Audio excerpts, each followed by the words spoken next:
ఓం శాంతి 5/1/2026 సాకార ఈశ్వరీయ మధుర మహావాక్యాలు. మధురమైన పిల్లలారా, తండ్రి శ్రీమతము ద్వారా మీరు మనుషుల నుండి దేవతలుగా అవుతారు. గీతా జ్ఞానము మరియు రాజయోగం మిమ్ములను సంపూర్ణ పావనంగా తయారు చేస్తాయి. ప్రశ్న: సత్యుగంలో ప్రతి వస్తువు చాలా మంచిగా సతో ప్రధానంగా ఉంటుంది ఎందుకు? జవాబు: ఎందుకు అంటే అక్కడ మనుషులు సతో ప్రధానంగా ఉంటారు. మనుషులు మంచిగా ఉంటే సామగ్రి కూడా మంచిగా ఉంటుంది. మనుషులు చెడుగా ఉంటే సామగ్రి కూడా నష్టదాయకంగా ఉంటుంది. సతో ప్రధాన సృష్టిలో అప్రాప్తమైన వస్తువు ఏది ఉండదు. ఏ వస్తువు ఎక్కడి నుండి తెప్పించాల్సిన దిగుమతి చేసుకోవాల్సిన అవసరం ఉండదు. ఓం శాంతి. బాబా ఈ శరీరము ద్వారా బ్రహ్మ శరీరము ద్వారా అర్థం చేయిస్తూ ఉన్నారు. శరీరాన్ని జీవము అని అంటారు. ఇందులో ఆత్మ, బ్రహ్మ బాబా ఆత్మ ఉంది. అంతేకాక పరంపిత పరమాత్మ కూడా ఉన్నారు అని పిల్లలైన మీకు తెలుసు. మొట్టమొదటిది పక్కా అవ్వాలి. అందుకే వీరిని దాదా అని కూడా అంటారు. ఈ నిశ్చయం పిల్లలకు ఉంది. మీరు ఈ నిశ్చయంలోనే ఆనందపడాలి.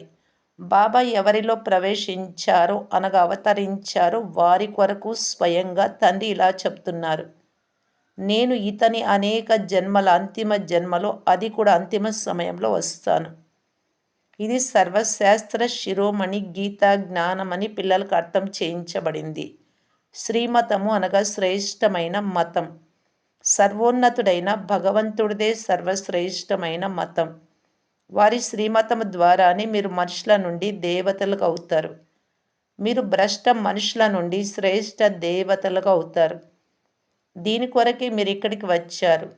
మిమ్మలను శ్రేష్టాచారులుగా, నిర్వికార మతానికి చెందిన దేవీ దేవతలుగా చేయటానికి నేను వచ్చాను అని తండ్రి స్వయంగా చెప్తున్నారు.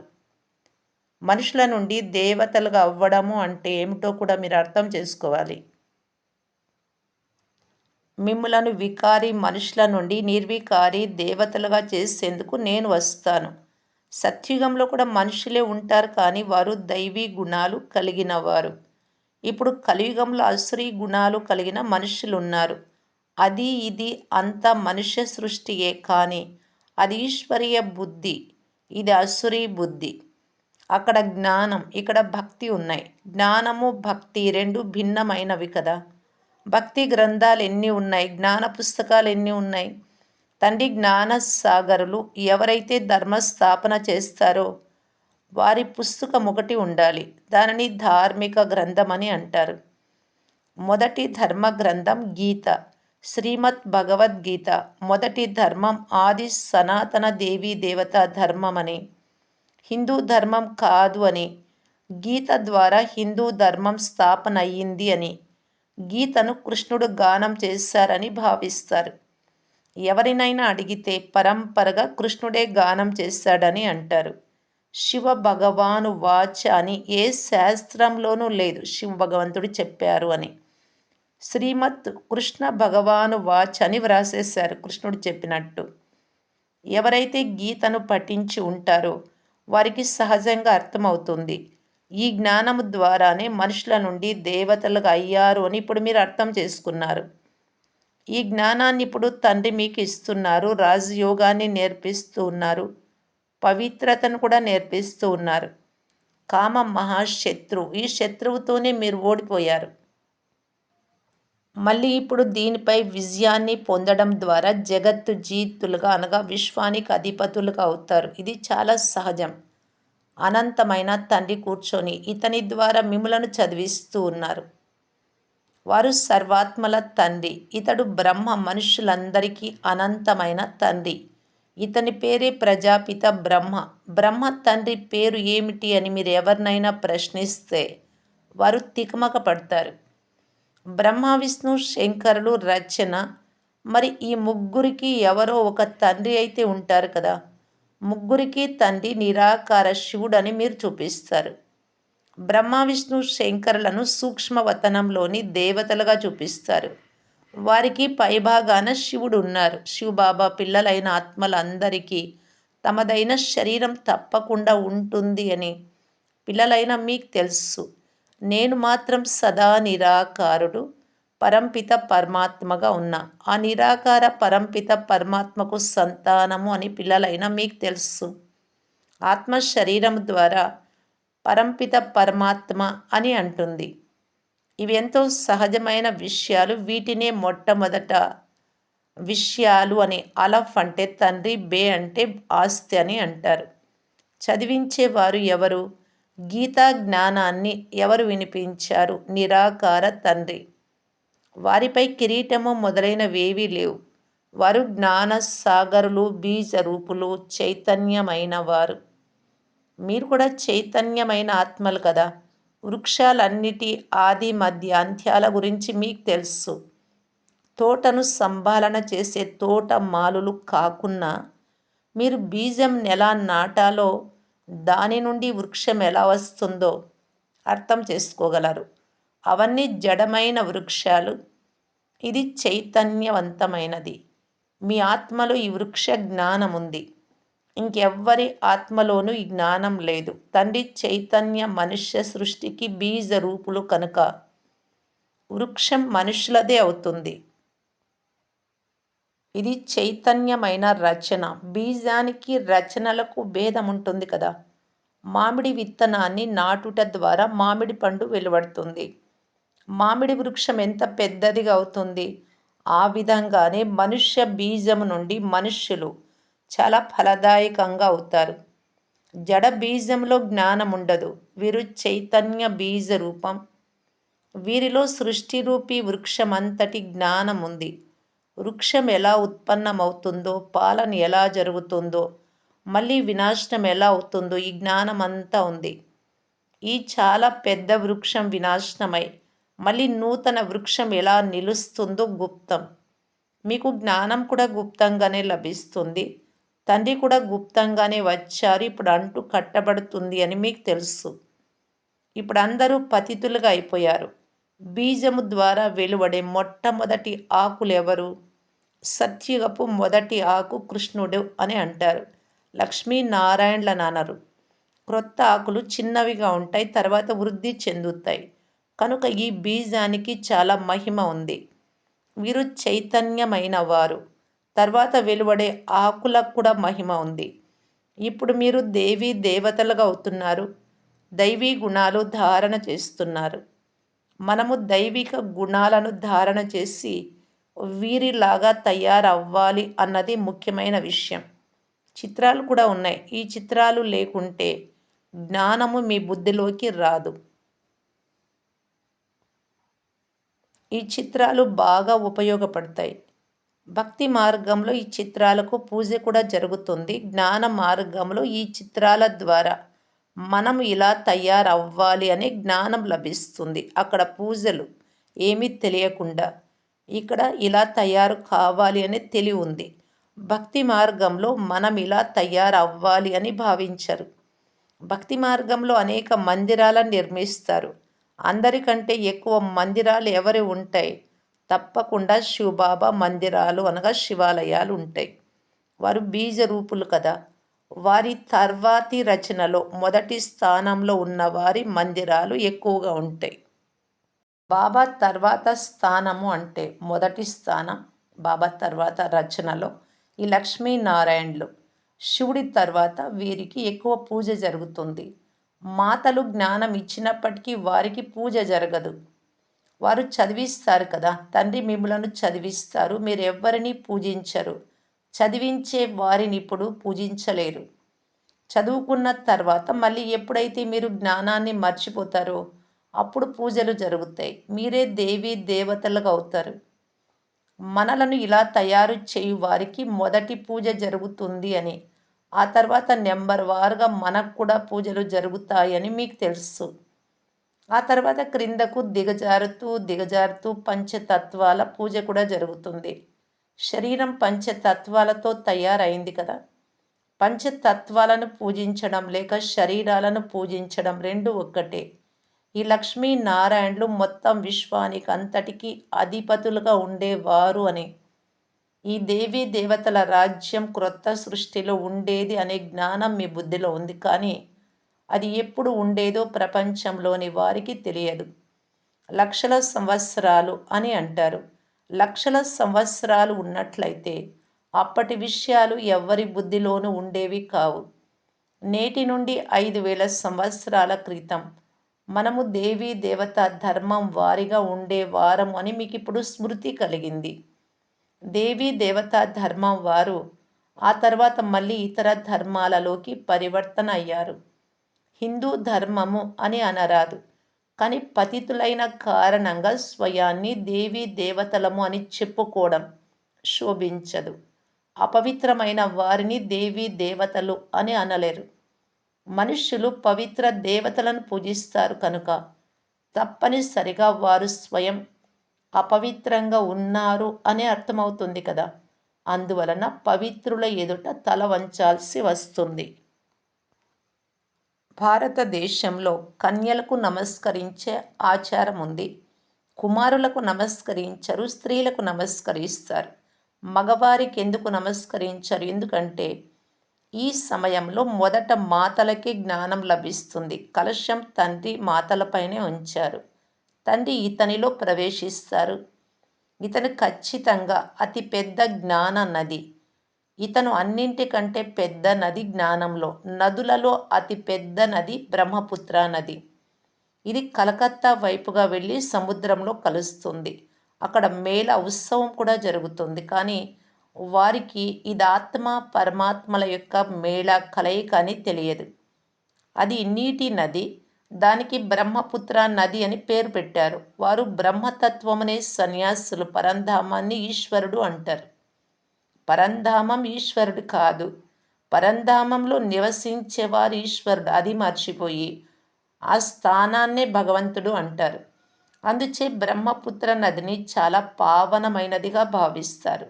అతి పెద్ద నది కనుక అది పవిత్రంగా కూడా ఉంటుంది. వాస్తవానికి పతిత పావని అని గంగను కాదు, బ్రహ్మపుత్ర నదిని పిలవాలి. ఈ నదికి మేళా కూడా జరుగుతుంది. ఇది కూడా సాగరము మరియు బ్రహ్మ నదుల మేళ. బ్రహ్మ ద్వారా దత్తత తీసుకోవడం ఎలా జరుగుతుందో అర్థం చేసుకోవాల్సిన గుహ్యమైన విషయం. ఇది తర్వాత ప్రాయలోపమవుతుంది. ఇదైతే చాలా సహజమైన విషయమే కదా. భగవాను వాచ, నేను మీకు రాజయోగాన్ని నేర్పిస్తాను. ఆ తర్వాత ఈ ప్రపంచమే వినాశనం అయిపోతుంది. శాస్త్రాలు మొదలైనవేవి ఉండవు. మళ్ళీ భక్తి మార్గంలో ఈ శాస్త్రాలు ఉంటాయి. జ్ఞాన మార్గంలో శాస్త్రాలు ఉండవు. ఈ శాస్త్రాలు తరతరాల నుండి కొనసాగుతూ వస్తున్నాయని మనుషులు భావిస్తారు. వారిలో జ్ఞానం ఏమాత్రం లేదు. కల్పం ఆయువును లక్షల సంవత్సరాలు అని అంటారు. అందుకే పరంపరగా వస్తూ ఉంది అని అంటారు. దీనిని అజ్ఞాన అంధకారము అని అంటారు. పిల్లలైన మీకు ఇప్పుడు ఈ అనంతమైన చదువు లభిస్తున్నది. తద్వారా మీరు ఆది మధ్య అంత్య రహస్యాన్ని అర్థం చేయించగలరు. మీకు ఈ దేవీ దేవతల చరిత్ర, భూగోళం గురించి పూర్తి వివరాలు తెలుసు. పవిత్ర ప్రవృత్తి మార్గానికి చెందిన పూజ్యులుగా ఉండే వీరే ఇప్పుడు పతితులుగా పూజారులుగా అయ్యారు. సత్యుగంలో పవిత్ర ప్రవృత్తి మార్గం ఉంటుంది. అక్కడ గృహస్థము స్త్రీ పురుషులు ఉంటారు, కానీ పవిత్రంగా ఉంటారు కనుక పవిత్ర ప్రవృత్తి మార్గం అంటారు. ఈ కలియుగంలో వికారాలలో ఉండే కారణంగా అపవిత్ర గృహస్థ మార్గము అంటారు. తర్వాత నివృత్తి మార్గం కూడా ఉంటుంది. సన్యాసులన్నీ వదిలేసి వెళ్ళిపోతూ ఉంటారు. ఇది కూడా డ్రామాలో రచింపబడింది. దానినే సన్యాస ధర్మం అని అంటారు. ఇల్లు వాకిలి సన్యసించి అడవులలోకి వెళ్తారు. అది హద్దు సన్యాసం. మీరు ఇక్కడే ఉంటూ అనంతమైన సన్యాసంలో ఉన్నారు. వికారాలను త్యజిస్తారు మీరు. మనము సంగమయుగంలో ఉన్నాము. మనం ఈ పాత ప్రపంచాన్ని వదిలి నూతన ప్రపంచంలోకి వెళ్ళాలి అని మీరు తెలుసుకున్నారు. మీకు తిథి, తారీఖు, సెకండు సహితంగా అన్నీ తెలుసు. వారేమో కల్పం ఆయువు లక్షల సంవత్సరాలు అంటారు. మీరు 5,000 సంవత్సరాల పూర్తి లెక్క తీయగలరు, కానీ లక్షల సంవత్సరాల విషయాలను ఎవ్వరూ స్మృతి కూడా చేయలేరు కదా. తండ్రి ఎవరు, ఏ విధంగా వస్తారు, ఏ కర్తవ్యాన్ని నిర్వహిస్తారు, మొదలైన విషయాలను మీరిప్పుడు తెలుసుకున్నారు. మీకు అందరి కర్తవ్యము, జాతకాల గురించి తెలుసు. వృక్షంలో లెక్కలేనన్ని ఆకులుంటాయి. వాటిని లెక్కించడం అసాధ్యం. ఈ అనంతమైన సృష్టిరూపి వృక్షానికి ఆకులెన్ని ఉన్నాయి? 5,000 సంవత్సరాలలో ఇన్ని వందల కోట్లు. ఇక లక్షల సంవత్సరాలలో అయితే ఎంత లెక్కలేనంత మంది మనుషులుంటారు. భక్తి మార్గంలో సత్యుగానికి ఇన్ని సంవత్సరాలు, త్రేతాయుగం ఇన్ని సంవత్సరాలు, ద్వాపరయుగం ఇన్ని సంవత్సరాలు, కలియుగం ఇన్ని సంవత్సరాలు అని వ్రాయబడి ఉంది. తండ్రి కూర్చొని మీకు ఈ రహస్యాలన్నీ అర్థం చేస్తూ ఉన్నారు. మామిడి టెంకను విత్తనాన్ని చూస్తూనే మామిడి చెట్టు గుర్తుకొస్తుంది కదా. ఇప్పుడు మనుష్య సృష్టి బీజ రూపుడు పరమాత్మ మీ ముందు ఉన్నారు. వారే కూర్చొని మీకు వృక్ష రహస్యాన్ని అంతటినీ వివరిస్తూ ఉన్నారు. ఎందుకంటే వారు చైతన్యమైన వారు. ఇది మన తల్ల క్రిందులుగా ఉన్న వృక్షమని తెలుపుతూ ఉన్నారు. ఈ ప్రపంచంలో జడ చైతన్యాలు ఏవేవి ఉన్నాయో అన్నీ ఉన్నవి ఉన్నట్లుగా రిపీట్ అవుతాయి అని మీరు అర్థం చేయించగలరు. ఈ సృష్టి మళ్ళీ యథాతథంగా ఇలాగే ఉంటుంది కనుక ఇప్పుడు ఎంతగా వృద్ధి చెందుతూ ఉన్నాయి. సత్యుగంలో ఇంత ఉండదు. ఫలానా వస్తువు ఆస్ట్రేలియా నుండి, ఫలానా వస్తువు జపాన్ నుండి ఇలా వస్తోంది అంటారు. సత్యుగంలో ఆస్ట్రేలియా, జపాన్ మొదలైన దేశాలు ఏవి ఉండవు. డ్రామా అనుసారంగా అక్కడి వస్తువులు ఇక్కడికి వస్తాయి. అమెరికా నుండి గోధుమలు వస్తాయి. ఇలాగా సత్యుగంలో ఇలా ఎక్కడి నుండి ఏ వస్తువులు రావు. అక్కడ ఒకే ధర్మం ఉంటుంది. ఇక్కడ ధర్మాలు వృద్ధి చెందుతూ ఉంటాయి. వాటితో పాటు ఇతర వస్తువులన్నీ వెలువడుతూ ఉంటాయి. సత్యుగంలో ఎక్కడి నుండి ఎవరివి దిగుమతి చేసుకోరు. ఇప్పుడు ఎక్కడెక్కడి నుండి వస్తువులను తెప్పిస్తున్నారో చూడండి. మనుషులు తర్వాత వృద్ధి చెందుతూ వచ్చారు. అక్కడి ప్రతి వస్తువు సతో ప్రధానంగా చాలా బాగుంటుంది. మనుష్యులు కూడా సతో ప్రధానంగా ఉంటారు. మనుషులు బాగుంటే వస్తువులు కూడా బాగుంటాయి. మనుషులు చెడ్డవారైతే వస్తువులు కూడా నష్టకారకంగా ఉంటాయి. విజ్ఞాన శాస్త్రపు ముఖ్యమైన వస్తువులు సైన్స్ నుంచి వెలువడ్డవి ఆటం బాంబులు. వీటి ద్వారా ఇదంతా వినాశనం అవుతుంది. వాటిని ఎలా తయారు చేసి ఉండవచ్చు? తయారు చేసే వారిలో డ్రామా అనుసారంగా మొదటి నుండి ఆ జ్ఞానం ఉంటుంది. సమయం వచ్చినప్పుడు వారిలో ఆ జ్ఞానం ఉత్పన్నమవుతుంది. ఎవరిలో ఏ సెన్స్ జ్ఞానం ఉంటుందో వారు ఆ పనే చేస్తారు. ఇతరులకు కూడా దానినే నేర్పిస్తారు. కల్పకల్పము ఏ పాత్రను అభినయించారో మళ్ళీ అదే పాత్ర చేస్తారు. ఇప్పుడు మీరెంత జ్ఞానవంతులుగా అవుతారు అంటే దీనిని మించిన జ్ఞానం ఇంకేది ఉండదు. మీరు ఈ జ్ఞానము ద్వారా దేవతలుగా అవుతారు. దీనికంటే ఉన్నతమైన జ్ఞానం ఇంకేదీ లేదు. అదంతా మాయా జ్ఞానం. దాని ద్వారా వినాశనం అవుతుంది. వైజ్ఞానికులు చంద్రుడిపైకి వెళ్తారు, పరిశోధనలు జరుపుతారు. మీకు క్రొత్త విషయాలు ఏవీ లేవు. ఇదంతా మాయ యొక్క ప్రభావం. చాలా డాంబికం, ఆడంబరం చేస్తారు. చాలా లోతుగా వెళ్తారు. బుద్ధిని చాలా భ్రమింపజేస్తారు. ఏదో అద్భుతాన్ని చేసి చూపాలి అని అనుకుంటారు. చాలా అద్భుతం చేయడం ద్వారా ఇంకా నష్టం వాటిల్లుతుంది. ఏమేమో తయారు చేస్తూ ఉంటారు. తయారు చేయు వారికి దీని ద్వారా ఇలా వినాశనం జరుగుతుంది అని కూడా తెలుసు. మంచిది. మధురాతి మధురమైన అపురూపమైన పిల్లలకు మాతాపిత బాప్దాదాల ప్రియ స్మృతులు మరియు గుడ్ మార్నింగ్. ఆత్మిక పిల్లలకు ఆత్మిక తండ్రి నమస్తే. ధారణ కొరకు ముఖ్య సారం. ఫస్ట్ పాయింట్, గుప్తంగా జ్ఞాన స్మరణ చేస్తూ హర్షితంగా ఉండాలి. దేవతల చిత్రాలు ఎదుట కనిపించినప్పుడు వాటికి నమస్కరించడం లేక వందనం చేసేందుకు బదులు వారిలాగా తయారయ్యేందుకు దైవీ గుణాలు ధారణ చేయాలి. సెకండ్ పాయింట్, సృష్టికి బీజరూపుడైన తండ్రిని మరియు వారి చైతన్య రచనను అర్థం చేసుకొని జ్ఞాన స్వరూపులుగా అవ్వాలి. ఈ జ్ఞానానికి మించిన జ్ఞానం ఏది లేదు అనే నశలో ఉండాలి. వరదానం, ఒక్క తండ్రి తప్ప వేరెవ్వరూ లేరు అనే లెసన్ యొక్క స్మృతి ద్వారా ఏకర స్థితిని తయారు చేసుకునే శ్రేష్ఠాత్మాభవ. స్థితి మాటి మాటికి కిందకి పైకి మంచిగా, చెడుగా, వ్యర్థంగా ఇలాంతా కాకుండా ఒకే విధంగా ఉండేలాగా తయారు చేసుకోవాలి అంటే ఒక్క తండ్రి తప్ప ఇంకెవ్వరూ లేరు అనే లెసన్ బాగా చదువుకోవాలి. అలా అయిపోవాలి. వాళ్ళని శ్రేష్ఠాత్మ అంటారు. ఒక్క తండ్రి తప్ప వేరెవ్వరూ లేరు. ఈ పాఠం నిరంతరము గుర్తు ఉంటే స్థితి కూడా ఏకరసంగా అయిపోతుంది. ఎందుకంటే జ్ఞానమైతే అంతా లభించేసింది. అనేక పాయింట్లు ఉన్నాయి. కానీ జ్ఞాన పాయింట్లతో పాటు పాయింట్ రూపంలో ఉండాలి. ఆత్మ ఆత్మ ఆత్మజ్యోతి ఆత్మ ఒక పాయింట్. ఆత్మను గురించి చదువుకున్నాం. అనేక విషయాలు బాబా పాయింట్స్ రూపంలో చెప్తూ ఉన్నారు. ఆ పాయింట్ను పాయింట్ రూపంగా రిపీట్ చేయటానికి, ఆ పాయింట్ అయిపోవడానికి చాలా తేడా ఉంటుంది. ఆత్మ అనుకోవడం వేరు, రూపం అయిపోవడం వేరు. శరీరం శరీరం అనుకోము, ఆ రూపం అయిపోయి ఉంటాం. మా అమ్మ నాన్న అనుకోము, ఎప్పుడు గుర్తుండిపోయి ఉంటారే, న్యాచురల్ అలా ఉండాలి పాయింట్ రూపంగా అంటున్నారు. ఇది ఎవరైనా క్రిందకి లాగుతున్న సమయంలో చేయాల్సిన అద్భుతం. ఏదైనా పరిస్థితి వచ్చినప్పుడు ఇలా ఉండాలి, అరూపం అయిపోవాలి. ఒకసారి ఏదైనా విషయం క్రిందకు లాగుతుంది, ఒకసారి ఎవరైనా వ్యక్తి, ఒకసారి ఏదైనా వస్తువు అది కావాలనుకుంటారు, అది లభించదు. ఒకసారి వాతావరణం నుండి ఇలాగ పరిస్థితులు తప్పకుండా వస్తాయి. కానీ ఒక్క సెకండ్లో ఈ విస్తారం అంతా సమాప్తమై ఏకర స్థితి ఉండాలి. అప్పుడు శ్రేష్ఠాత్మభావ యొక్క వరదాని అని అంటారు. స్లోగన్: జ్ఞాన శక్తిని ధారణ చేసుకుంటే విఘ్నాలు దాడి చేసేందుకు బదులు మీ ముందు ఓడిపోతాయి.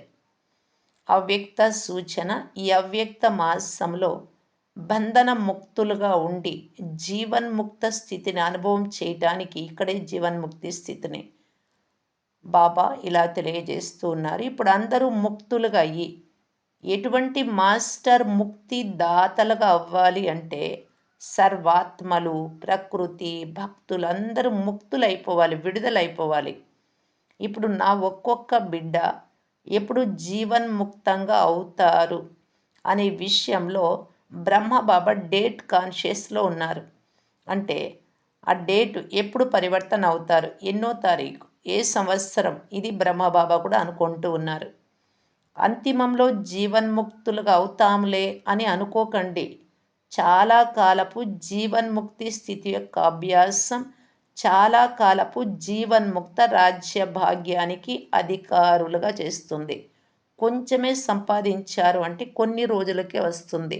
ఎక్కువ సంపాదన ఉంటే ఎక్కువ రోజులు, ఎక్కువ సంవత్సరాలు తినడానికి వీలవుతుంది.